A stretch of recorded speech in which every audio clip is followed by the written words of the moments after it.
Salamlar. Bugün 2026 18 yanvar Respublika Fen Olimpiadalarının birinci tur suallarına qarşınızdayıq. Bu günləri 11-ci sinif suallarına baxacağıq. Gəlin suallarla birinci tanış olun, daha sonra həllərinə başlayaq.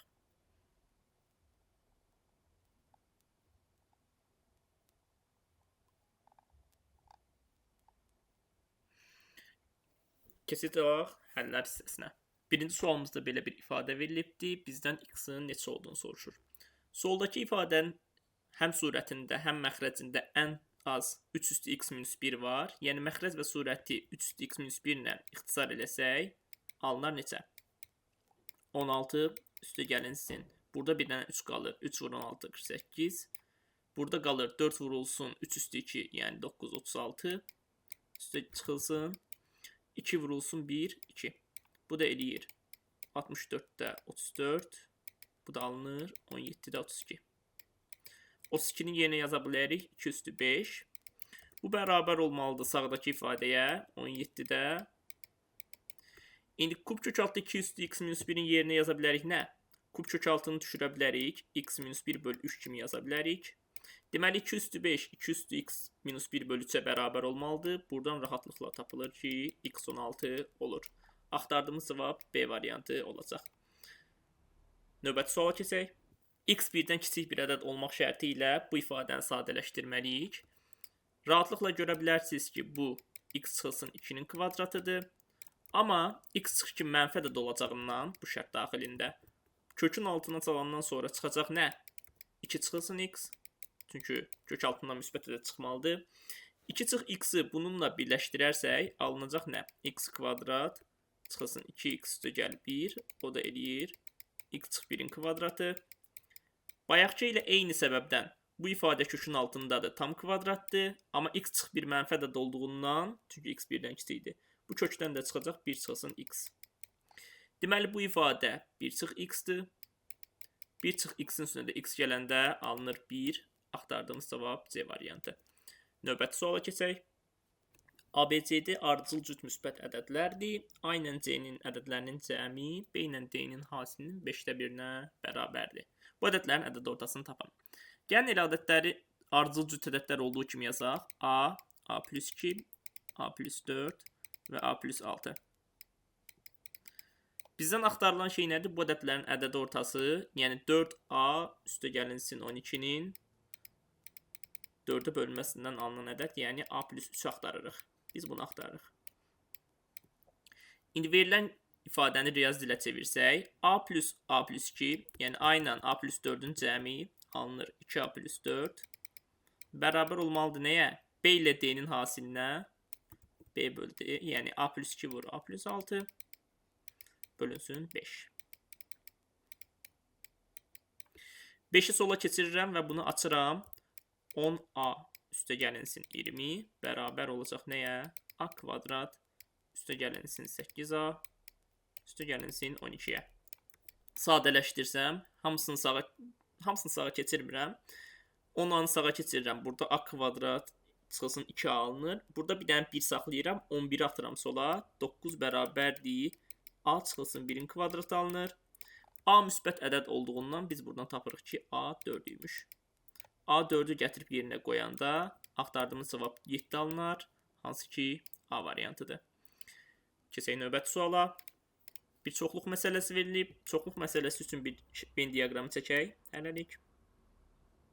Buna A deyək, buna B deyək və buradakı qalan hissələrə X, Y, Z deyək. X, Y, Z. İndi verilən məsələni riyazi dilə çevirək. AB çoxluqları üçün A-dakı elementlərin sayı B-dəki elementlərin sayının 2 qatıdır. A-dakı elementlərin sayı x plus y bərabərdir 2 y plus z. A ilə B-nin birləşməsi, yəni bütün elementlərin sayı 15-dir. Yəni x plus y plus z 15-dir. Tamam. A-da olan elementlərin sayı A-da olub B-də olmayan elementlərin sayı B-də olub A-da olmayan elementlərin sayının 3 qatıdır. Bu A-da olub B-də olmayan elementlər x dənədir. Yəni x bərabərdir 3z tapılır.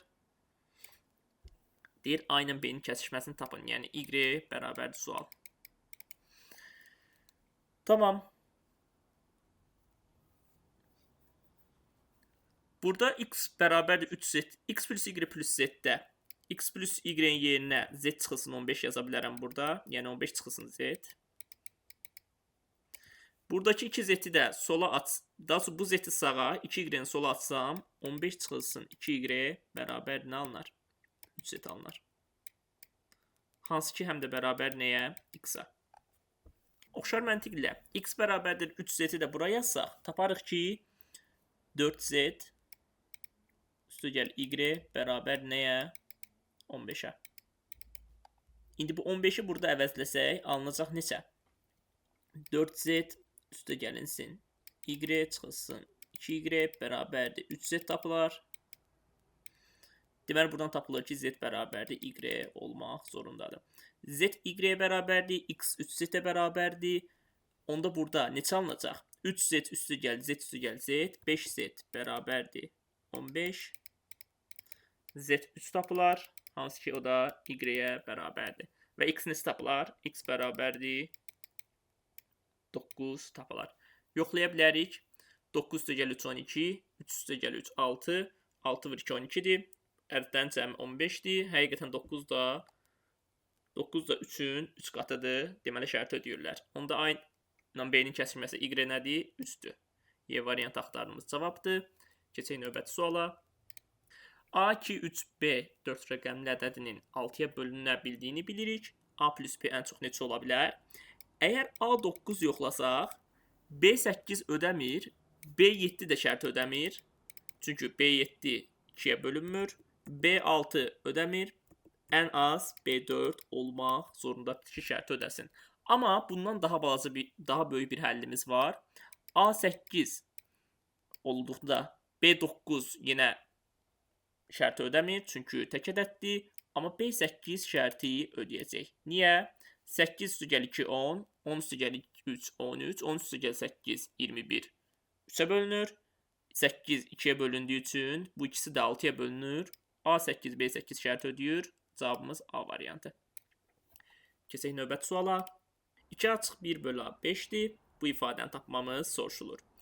Hər tərəfi A-ya vurub bu mənfi 1-i sağa atsam, 2A kvadrat bərabərdir 5A plus 1 alınar. Bunu yerinə qoysam alınacaq nə? 2A kvadratı yerinə qoysam. Mənfi 2A üstü gəl 1 bölü A üstü gəlinsin 1 alınar. Bu ifadə fikir versəniz bunun mənfisidir. Yəni bu ifadəni mənfiyə vursam bu ifadə alınacaq. Onda bu ifadə mənfi 5-dir. Mənfi 5-in üstünə 1 gəlində mənfi 4. B variantı axtardığımız cavabdır. Keçək növbəti suala. Bu sualın həllini RFO 10-cu sinif şəhər rayon turu sualları arasında göstərmişdim. Ətraflı həllə oradan yuxarıdan baxa bilərsiniz. Mütləq ki, yuxarı qoyacağam, çalışacağam. Qısa həlli bilmək istəyənlər üçün x bərabərdir mənfi 1 və x bərabərdir 6 məsələnin həlləridir. Bunların da cəmi 5 edir. D variantı. Keçək növbəti suala. Belə bir sistem tənlik verilib. M üstü gəlini tapmamız soruşulur. Rahatlıq üçün buna bir A deyək, buna bir B deyək və əvəz edək. A üstü gəlinsin. Burada 4 üstü n plus 1'dir. Bu 4'ün birini buna atsaq 8. Burada qalacaq 4 üstü n, yəni B. Bərabərdir 17. Aşağıda alınacaq B çıxılsın. 5 vurulsun A bərabərdir mənfi 44. İndi mən burada ədədlərdən birindən qurtuluram. Yuxarını 5'ə vurub aşağı ilə toplasaq alınacaq 41B. A'lar islah olacaq. 5 vurulsun 17 eləyir 85. 85 ilə də mənfi 44 toplasaq alınacaq 41. Deməli B 1 olmaq zorundadır. A da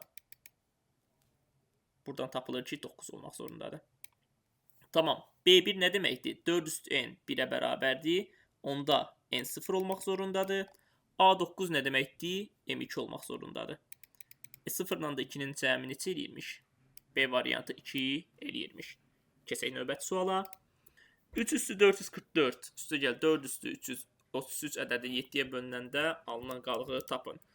Fikir versəniz 3 üstü 33, 3 üstü 3 bərabər 27. O da bizə verir mənfi 1 mod 7. Onda hər bir 3 üstü 3-ün yerinə -1 yaza bilirəmsə, burada 3 üstü 444 bərabərdir nəyə? Bunun içində neçə dənə 3 var? Bu ifadə 3-ə bölünəndə alınır nə? 3 üstü 3 üstü hansısa bir cüt ədəd. Yəqin ki 148'dir. 148. Bu ifadə bərabərdir -1 üstü 148. Yəni 1 mod 7'yə. Yəni bu ifadə cüt olur. Cüt olduğundan, yəni qüvvət cütdür deyə bu ifadə 1 olur. 1 mod 7 verir. Eyni məntiqlə buna baxsaq, bu ifadə isə 4'ün yerinə -3 yaza bilərik. -3 üstü 333. Bu da bərabərdir. -3 üstü 3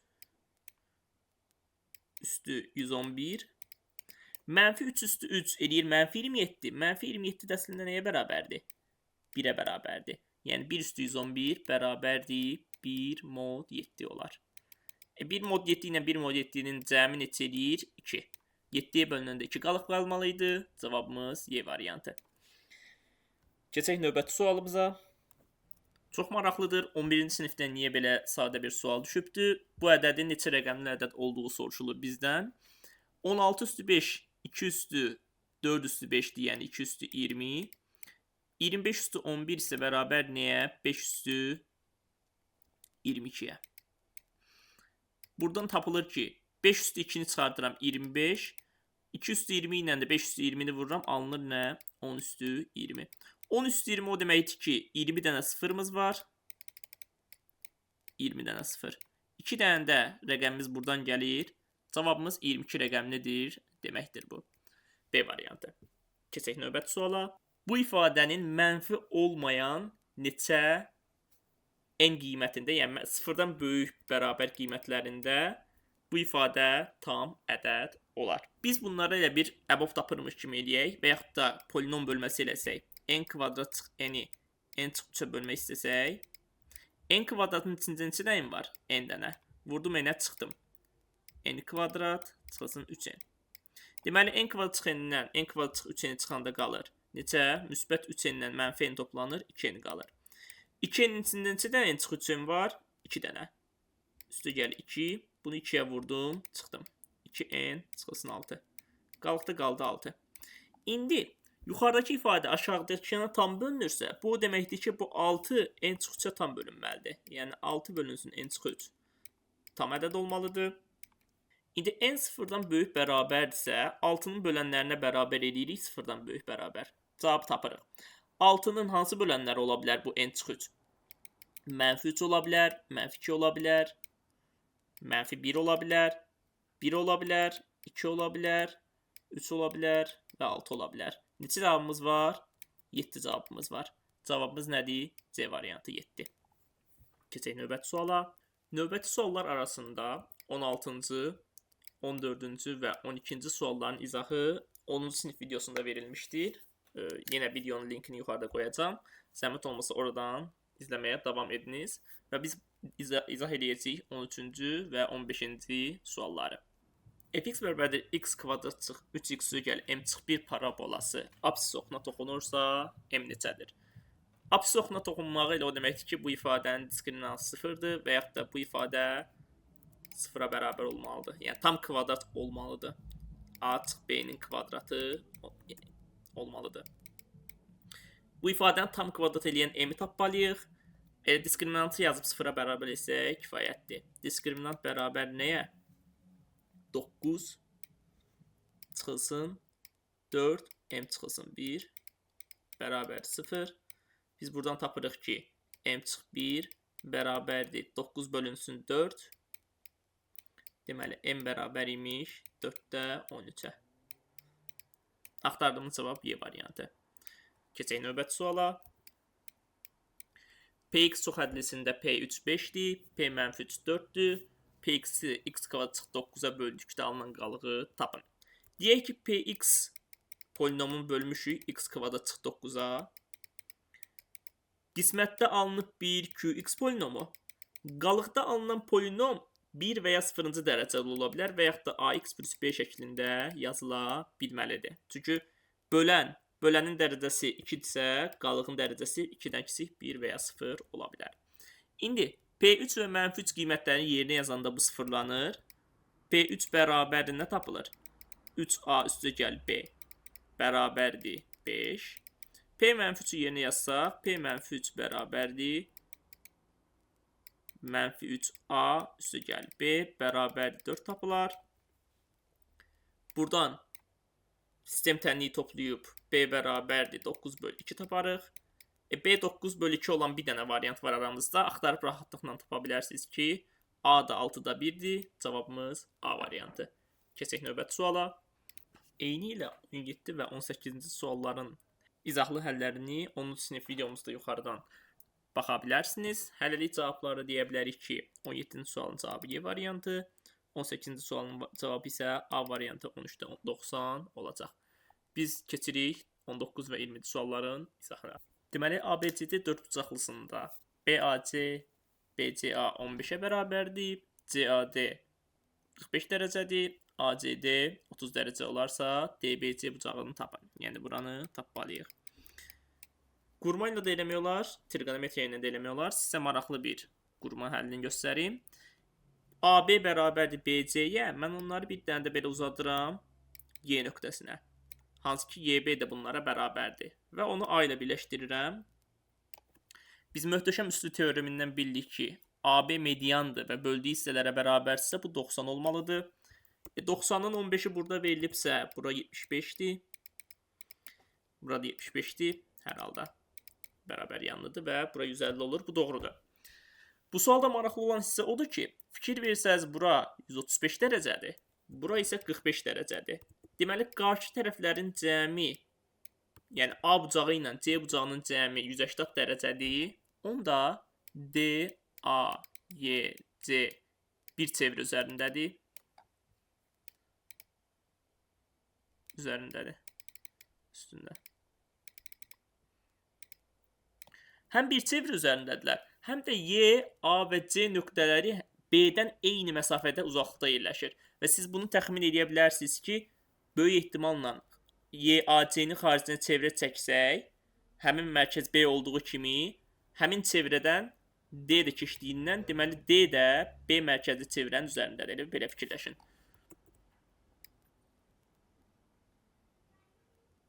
Yəni, B mərkəzli çevrənin Y, A, C nöqtələri var. D də bu nöqtə üzərindədir. Çünki qarşı bucaqların cəmi 180-dir.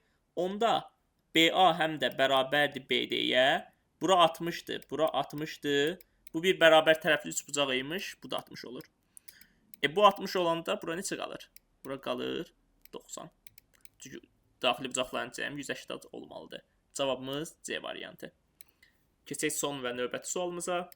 Düzbucaqlı üçbucağın hipotenusu katetlərindən birindən 1 cm böyükdür.